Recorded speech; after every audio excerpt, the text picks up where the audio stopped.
जय श्री राम दोस्तों। आज हम आपको केदारनाथ के दर्शन करवाने वाले हैं और वहाँ की जानकारी देने वाले हैं, तो वीडियो में बने रहें। बैग पैकिंग करके हम लोग चल पड़े रेलवे स्टेशन की तरफ गाड़ी पकड़ने के लिए। और ये हम लोग पहुँच गए झारसुगुड़ा जोन, जो कि हमारे घर से सबसे नज़दीक रेलवे स्टेशन है झारसुगुड़ा जोन। और आके हम लोग हम लोग का ट्रेन का सीट मिल गया। ये सोनू, आलू, मुन्ना सब बैठ गए अपना अपना सीट में। और ट्रेन छूटने वाला है कुछ देर के बाद। झारसुगुड़ा स्टेशन छोड़ दिया गाड़ी। कैसा लग रहा है? बहुत अच्छा फील हो रहा है। हम लोग अभी निकल रहे हैं, बहुत मज़ा आ रहा है। थोड़ा देर जाने के बाद मैं खाने को बैठ गया। फिर हम लोग जो ऑनलाइन कंप्लेन, ये टेक्नीशियन भाई आए और इसको बना के गए। फिर शाम होते होते हम लोग तो मूड़ी काटते हैं। रात हुआ तो सब ऑर्डर किए खाना। में तो घर से लेके गया था, घर का खाना खाया और खा पी के फिर सुबह इस तरह कुछ टाइम पास कर करके हम लोग आगे बढ़े हैं।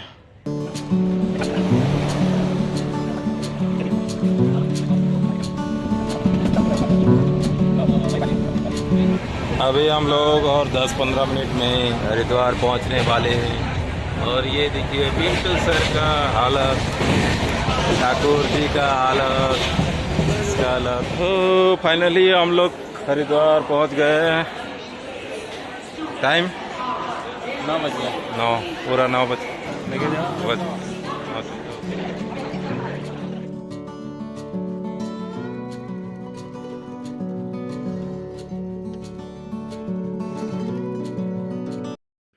फ़िलहाल हमको बस स्टैंड जाना है, क्योंकि वहाँ गाड़ी बुक करना है कल के लिए। और रेलवे स्टेशन के पूरा सामने ही बस स्टैंड है। और ये रहा बस स्टैंड का गेट। टाटा सोमो ऑफिस आ गए हम लोग। टाटा सोमो ऑफिस में हमको सोनप्रयाग छोड़ने का 10,000 बोला गया। फिर हम लोग आगे बढ़े और यहाँ आए। यहाँ था भी Shri Bhim tour and travel. यहाँ हमको 4,500 से 5,000 के बीच हमको पर डे के हिसाब से मिला। और हम लोग को 7 सीटर गाड़ी बुक किया। और यहाँ एडवांस दे के फिर हम लोग चले गए रूम पे रेस्ट करने के लिए, क्योंकि हमको सुबह 4 बजे से ही निकलना था।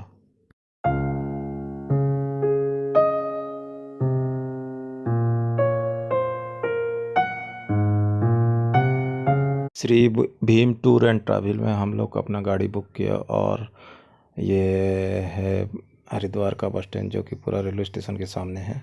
फिर रेलवे स्टेशन में हम लोग यहाँ खाना पकड़े और रूम के लिए आगे बढ़े। ऑटो वाले भैया हमसे 20-20 रुपया चार्ज लिए और हमको भारत सेवा आश्रम तक पहुँचा दिए।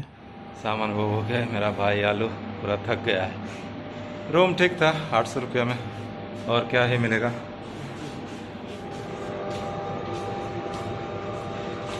मेरा उदित भाई पूरा रात का 11 बजे खाना ढूंढने आए थे। देखने को मिल रहा है कि कैंटीन यही होटल में ही है। बहुत बढ़िया है। रूम तो ठीक है, इतना ही बहुत है। रूम 800 रुपये में, और क्या मिलेगा। तो बहुत है। सुबह के 3 बजे उठ के हम लोग रेडी होने लगे, क्योंकि हमको ड्राइवर वाले भैया बोले थे 4 बजे मैं आपको होटल से पिक कर लूँगा बोल के। तो सब उठ के नहाने धोने लगे और मैं तो सुबह उठ के मैगी बनाने लगा।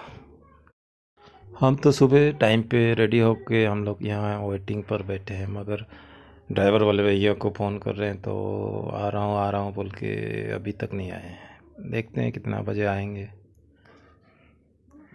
हम लोग सुबह के 3 बजे रेडी होके 4 बजे होटल चेकआउट कर लिए, मगर गाड़ी वाले भैया अभी तक नहीं आए हैं। लेकिन फाइनली गाड़ी आ गया हमारा। और ये मुन्ना भाई अभी अंगड़ाई मारते हुए। हमारा रेनीकोट है भैया। सबका है भैया, किसी का नहीं है। देखिए फाइनली हम लोग का गाड़ी का सब सामान लोड कर दे भैया। आपका नाम? फाइनली गाड़ी स्टार्ट हुआ। भैया जी थोड़ा लेट किए बस, और कुछ टेंशन नहीं है। बाकी भैया जी मस्त है।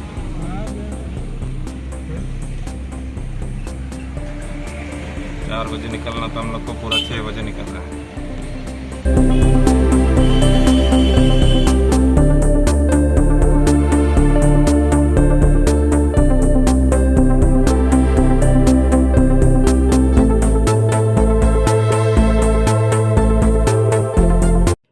ये जो पहाड़ के ऊपर दिख रहा है ये मानसा देवी मंदिर है और ये हर की पौड़ी है।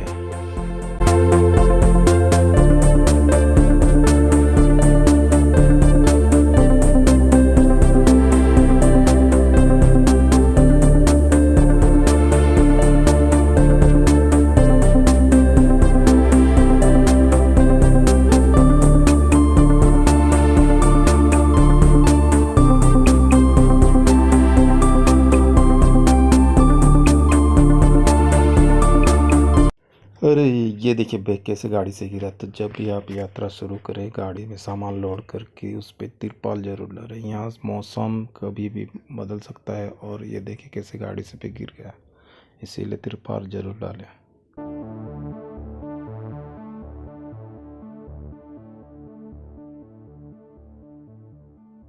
और ये देखिए लंबा जाम से निकलते ही थोड़ा आगे जाते ही हमको मिल गया बारिश।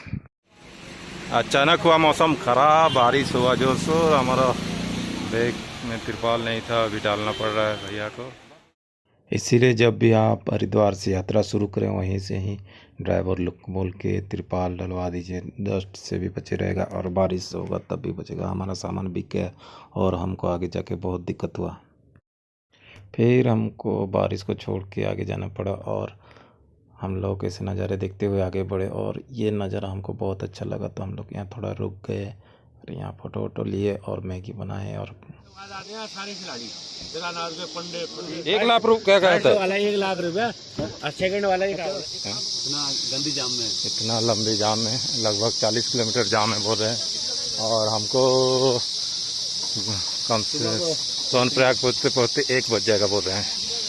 ये देखिए लंबा जाम। तो हम लोग को टहलने का मौका मिला था, टहलने निकले। ये जाम से निकल के आगे बढ़ के बिट्टू भैया हमको एक नया शॉर्टकट में लिए, जो कि वो भी पहली बार गए थे। और हमको शॉर्टकट में जाने के बाद हमको ये मिला। देखिए यहाँ पूरा ख़राब रोड था, गाड़ी भी मतलब नहीं चढ़ रहा था ऊपर। महिंद्रा की जय, महिंद्रा की जय महिंद्रा। बहुत रिस्की रोड लगा ये वाला हमको, मगर हम लोग यहाँ थोड़ा हंसी मजाक किए और हम लोग का गाड़ी भी चढ़ गए आराम से और हम लोग आगे बढ़े। और ये देखिए रात का नज़ारा। फिर हम लोग सीतापुर पहुँच गए 8:30 बजे और हम लोग पूरा थक गए थे, इसीलिए हम लोग आगे नहीं गए सोनप्रयाग के लिए और यहीं होटल लेके यहीं रुक गए। मगर आप लोग ऐसा गलती कभी मत करिए। आप जब भी आए गौरीकुंड में नाइट स्टे कीजिए, सबसे बेस्ट है। रात में सो के हम लोग 3 बजे फिर उठ गए और मैगी बना के ये रेडी हो रहा। तो ऊपर चढ़ना पड़ेगा? नहीं ऐसे ही है, ऊपर कैसे चलना पड़ेगा? आपको पैदल ही आना पड़ेगा। जैसे थोड़ा सा बस ऐसे 20 से 30 मीटर, फिर वहाँ से ब्रिज पार करके मैक्स मिल जाएगी आपको। रात का नज़ारा कुछ इस तरह।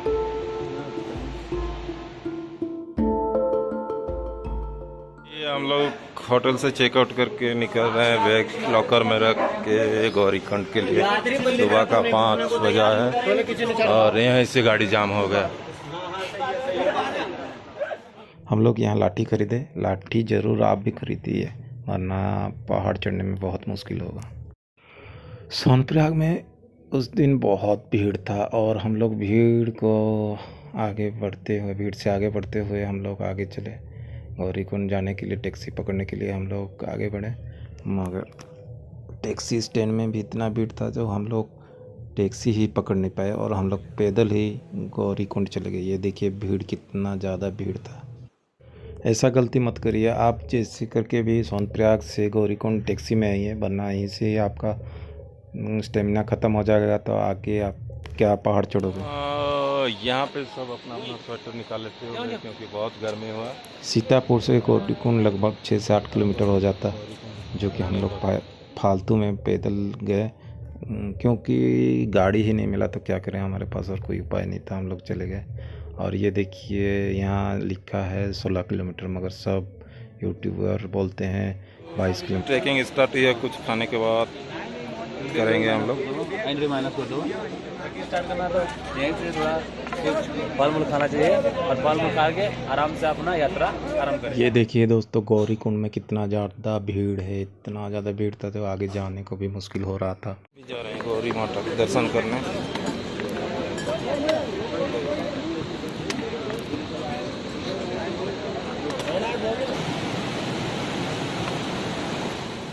ये हम लोग गौरीकुंड पहुंचने वाले हैं। ये से गौरीकुंड कहा जाता है और यहाँ से नहा के ही यात्रा शुरू करना चाहिए। एक धार्मिक मान्यता के अनुसार मैं यहाँ से जल चढ़ा, क्योंकि हमारे पास टाइम नहीं था। हम लोग गौरीकुंड में ही नहीं रुके थे, हम लोग सीतापुर रुके थे, इसीलिए हम लोग यहाँ जल छू के आगे बढ़े। ये घोड़ा पड़ाव है, ये घोड़ा पड़ाव बोला जाता है इसे। यहाँ से आप घोड़े कच्चर पालकी जो भी है, यहाँ से आप बुक करके पूरा केदारनाथ मंदिर तक जा सकते हैं। यहाँ कितना भीड़ था देखिए। यहाँ पहुँच के ऐसा लगा जैसे बाबा ने हमको बुलाया है, क्योंकि उतना दिन हम लोग कोशिश किए मगर कभी आ नहीं पाए। मगर अभी हम लोग यहाँ से आगे बढ़ रहे हैं तो हमको बहुत खुशी हो रहा है और यकीन हो रहा है कि हम लोग बाबा का दर्शन करेंगे। आज सुबह सुबह से बहुत खरी धूप है, बहुत जोरदार धूप लग रहा है। आगे बढ़ते हैं, देखते हैं क्या होता है आगे। हमको यहाँ तक जाना है मगर मेरा तो यहीं से हालत ख़राब हो गया है पूरा। सुबह से ज़्यादा कुछ खाया नहीं था, हल्के फुल्के खाना खाया था, इसीलिए। जय हो बोला। इन लोगों को पैसेंस और ताकत को मानना पड़ेगा, इनको सैल्यूट है। हम लोग एक बैग पकड़ के चले तो हालत पूरा ख़राब हो गया था, मगर ये लोग एक आदमी को उठा के नीचे से ऊपर तक लेते हैं। इनका स्टेमिना को सैल्यूट है। इन लोग से बात किया तो ये लोग बोले पेट के लिए हमको करना पड़ता है, क्या करें बोल के बोले। इनका स्टेप देखिए पूरा सेम गिरता है। हम लोग तो 1-2 किलोमीटर चले कि नहीं, हमारा पैर पूरा लड़बड़ा जा रहा था और आने टाइम में तो 2 बार गिरा था। ट्रैकिंग के दौरान कभी भी भारी बैग मत लीजिए। कम से कम जितना कम सामान हो उतना पकड़ के चलिए, वरना आगे जाके बहुत तकलीफ़ होगा। मैं तो एक छोटा सा बैग पकड़ा था मगर इतना भारी लग रहा था कि मत पूछिए। एक लोकल लोग से मैं पूछा तो उन्होंने बोले कि आज कुछ ज़्यादा ही भीड़ है, इतना भीड़ तो मैं अपने लाइफ में नहीं देखा है। ये देखिए, ये दोनों ट्रैक्टर से नीचे जा रहे हैं, ये तो मुझे बहुत ज़्यादा रिस्की लगा। भोले बाबा का नाम पकड़ते हुए हम लोग धीरे धीरे आगे बढ़े, कुछ इस तरह अच्छे अच्छे नज़ारे को एंजॉय करते हुए। मगर मेरा हालत हो गया था 5-6 बजे, पूरा हालत ख़राब हो गया था। फिर धीरे धीरे आगे बढ़े, मगर 6-7 बजे मुझे सांस लेने में बहुत ज़्यादा दिक्कत हुआ, तो हम लोग सोचे कि यहीं रुक जाते हैं कैंप में। टेंट से निकलने के बाद ये लोग सुबह सुबह ही मैगी बनाने शुरू हो गए। और ये देखिए, ये जो बर्फ़ का चोटी दिख रहा है, यहाँ तक जाना है और यहाँ से 4 किलोमीटर दिखा रहा है। तो मैगी खा के हम लोग यहाँ से आगे बढ़ेंगे। ये सुबह का नज़ारा बहुत ही प्यारा लगा। आपको कैसा लगा कमेंट में बताइएगा ज़रूर। ये जो मैं रुका था, ये एक मेडिकल कैंप है। यहाँ से आगे जाना है मगर मुझे यहाँ ऑक्सीजन लेना पड़ा, उतना दिक्कत हो गया था मुझे, और यहाँ ऑक्सीजन लिया फिर आगे बढ़े। सुना था केदारनाथ से स्वर्ग से हवा आती है, ये कोई गलत बात नहीं लगा मुझे। और यहाँ का पानी तो सबसे मस्त लगा। के दौरान बहुत लोग पानी खरीद के पीते हैं, मगर हम लोग थोड़ा सा भी पानी नहीं खरीदे, वो नेचुरल पानी ही पिए। बहुत ही टेस्टी पानी लगा मुझे। और ये हम लोग पहुंच गए Nandi base camp tent colony. यहाँ से और मंदिर ज़्यादा दूर नहीं है, बहुत ही पास ही में है। अब जैसे जैसे आगे बढ़ते गए हम लोग को खुशी होती गई। और ये देखिए, यह है मेन गेट, और यहाँ से थोड़ा थोड़ा बाबा केदारनाथ का धाम हमको दिखाई दे रहा है। उन्हें देख के थोड़ा इमोशनल हो गए हम लोग और धीरे धीरे आगे बढ़े खुशी में। ऐसे बहुत से लोग से मैं मिला था जो रील्स देख के केदारनाथ आ गए थे, मगर ये उतना ईजी बिल्कुल भी नहीं है, बहुत मुश्किल चढ़ाई है। तो आप जब भी आए अपने पूरे सेफ्टी के साथ आइए, और आने से पहले मैं तो बोलूँगा सुबह शाम जॉगिंग कीजिए। जो रेगुलर जॉगिंग करते हैं शायद उनके लिए थोड़ा इजी होगा, और नहीं तो शायद नहीं होगा। और ये है केदारनाथ मंदिर का हेलीपैड। हम लोग ऑनलाइन जो किए थे उससे यहाँ दिखा के हमको दर्शन के लिए एक टोकन दिया गया। फिर टोकन लेके हम लोग धीरे धीरे आगे बढ़े, मगर आगे जाते हुए हमको लाइन मिला दर्शन का, जो कि 1.5 से 2 किलोमीटर शायद होगा। उतना लंबा लाइन था। ये लाइन देख के हम लोग का हालत ख़राब हो गया। हम लोग सोच रहे थे आज दर्शन कर पाएंगे कि नहीं कर पाएंगे।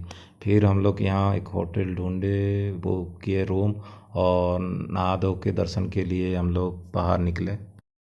मंदिर देख के ही हम लोग सब इमोशनल हो गए, मगर हम लोग सोच रहे थे कि मंदिर कैसे दर्शन करें, इतना लंबा लाइन कब ख़त्म होगा ये सोच रहे थे। मगर इतना तो भरोसा था भोलेनाथ के ऊपर कि यहाँ तक बुलाए हैं तो दर्शन भी ज़रूर देंगे, इतना तो भरोसा था। जय भोले। ये है हमारा टेंट और ये मंदिर पूरा पास में। लाइन देख के हम लोग पूरा डर गए और हम लोग वीआईपी दर्शन टिकट काउंटर में लग गए लाइन पे, मगर हमको वीआईपी टिकट भी नहीं मिला, तो हम लोग पूरा हताश हो गए थे। उसके बाद मन खोल के मंदिर के चारों तरफ घूमे और मंदिर के सामने बहुत देरी बैठे, बहुत शांति मिला वहाँ जाके।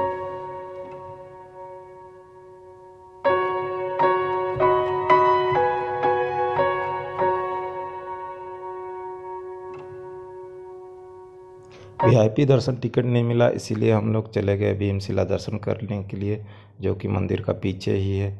आप लोग भी दर्शन कीजिए। यही वो भीमशिला है जो मंदिर आपदा के समय यहाँ आके रुक गया था और मंदिर को ज़्यादा क्षतिग्रस्त नहीं हुआ। फिर शंकराचार्य की दर्शन करने के लिए चले गए, वो भी मंदिर का पीछे ही है। यहाँ दर्शन करके हमको फिर आगे आए यहाँ मंदिर तरफ, और हम लोग ये अमृत कुंड से पानी लिए। आप लोग भी अगर जाएंगे तो यहाँ से पानी ज़रूर लाइएगा घर के लिए।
ये है बाबा केदारनाथ धाम का संध्या आरती, जहाँ हमको शामिल होकर बहुत ही शांति मिला, बहुत ही मन को शांति मिला। और आप भी दर्शन कीजिए। मगर हम लोग को एक चीज़ खटक रही थी, हम लोग अभी तक मंदिर दर्शन कर नहीं पाए थे, क्योंकि इतना ज़्यादा भीड़ था उस दिन, तो हम लोग को खड़ा होने का ताकत नहीं था चल चल के। मगर मन में अब भी विश्वास था कि बाबा ज़रूर हमको दर्शन देंगे। मगर हमारे ग्रुप में जितने थे सब बहुत ही हताश हो गए थे। संध्या आरती देखने के बाद हमारे ग्रुप के सारे लोग खाने चले गए, क्योंकि वो लोग बहुत थक गए थे और वो लोग सोच लिए थे कि कल सुबह 4 बजे से लाइन लगेंगे और दर्शन करेंगे कल। मगर मेरा दिल में कुछ ना कुछ चल रहा था और मेरे को दर्शन नहीं किया था, इसीलिए अच्छा नहीं लगा, तो मैं रुक गया। फिर हुआ बारिश शुरू, और ये बारिश शायद भगवान भोलेनाथ हमारे लिए करवाए। बारिश होने के बाद लाइन में कोई नहीं था, हम लोग दौड़ते हुए लाइन पे लग गए। मात्र 5 से 10 मिनट के अंदर हमारा दर्शन हो गया और मन को पूरा शांति मिला। हमको दर्शन करके बहुत खुशी हुआ और हम लोग फिर गए होटल रूम में और फिर सुबह आए दर्शन करने मंदिर का। ये देखिए सुबह का नज़ारा। सुबह यहाँ दर्शन करके यहाँ वहाँ घूम के यहाँ तिलक लगा के फिर ये सब लोग गए बाबा भैरवनाथ की दर्शन करने। मगर मुझे सांस लेने में तकलीफ़ हो रही थी, इसीलिए सब लोग मुझे मना किए कि ऊपर मत आओ वरना फिर तकलीफ़ होगा, तो मैं ऊपर नहीं गया। बाकी सब लग गए, मैं दूर से ही बाबा भैरवनाथ की दर्शन कर लिया। और ये देखिए ऊपर का नज़ारा बहुत ही बेहतरीन। केदारनाथ दर्शन करके भैरवनाथ दर्शन ना किए तो बोला जाता है कि दर्शन अधूरी है। मगर मेरा तो जाना मुश्किल हो गया तो मैं नहीं गया, बाकी सब लोग गए थे। अगर भगवान भोलेनाथ और एक बार बुलाएंगे तो मैं ज़रूर दर्शन करने जाऊंगा ऊपर। तो आप लोगों का केदार बाबा का दर्शन हो गया, भैरव बाबा का दर्शन हो गया। अगर यहाँ आपको जाना है और मन में कुछ सवाल है तो आप मुझे इंस्टाग्राम फेसबुक में आके पूछ सकते हैं। जितना हो सके मैं आप सबका हेल्प करूँगा।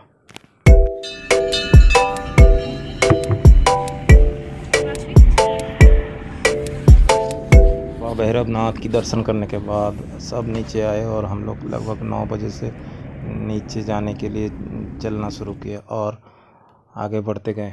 सब लोग हमें छोड़ के आगे चले गए, मैं और मेरा एक दोस्त ही रह गए। उसके साथ 5-7 किलोमीटर नीचे जाने के बाद हमको जोरदार भूख लगा तो हम लोग ये फ्रूट खाए। बहुत अच्छा लगा फ्रूट खा के। ये 100 रुपया पर प्लेट था और पीछे का नज़ारा देखिए कुछ इस तरह। यहाँ बैठ के खाएंगे तो बहुत अच्छा लगता है। नीचे जाने में उतना तकलीफ़ नहीं होती जितना चढ़ने में होती है। नीचे जाना बहुत ही आसान लगता है। कुछ लोग हेलीकॉप्टर में आते हैं और नज़ारा देखने के लिए पैदल ही नीचे जाते हैं, क्योंकि नीचे जाना उतना। मंदिर से 4-5 किलोमीटर नीचे उतरते ही मुझे और सांस लेने में कोई दिक्कत नहीं है। मुझे वहाँ के मेडिकल स्टाफ भी बोले थे 4-5 किलोमीटर नीचे चली जाइए और कुछ दिक्कत नहीं होगा, और वही हुआ मेरे साथ भी। और मैं जाते टाइम कपूर सूंघते हुए गया था, जो कि बहुत लोग बोलते हैं कपूर सूंघने से मतलब उतना दिक्कत नहीं होता, मगर वहाँ का मेडिकल स्टाफ मुझे पूरा स्ट्रिक्टली मना किया कि कपूर मत सूंघा कीजिए जब भी सांस लेने में तकलीफ। कपूर सूंघना सही है या गलत है, अगर किसी को पता है तो प्लीज़ मुझे कमेंट में बताइए। मुझे भी नहीं पता है, मगर वहाँ के मेडिकल स्टाफ मुझे पूरा स्ट्रिक्टली मना किया। और ये मुन्ना भाई पूरा थक के बैठे हैं। हम लोग नीचे उतरते टाइम उतना थकान नहीं हुआ, मगर हम लोग बीच बीच में रुक रुक के आए।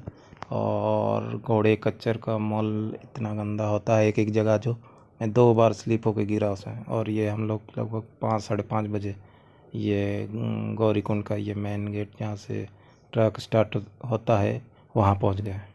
हम लोग तो 5-5:30 बजे पहुँचे, मगर हमारे ग्रुप के और 5 जन थे, वो लोग लगभग 2-3 बजे पहुँच गए थे। उतना स्पीड आए वो लोग। और यहाँ गौरी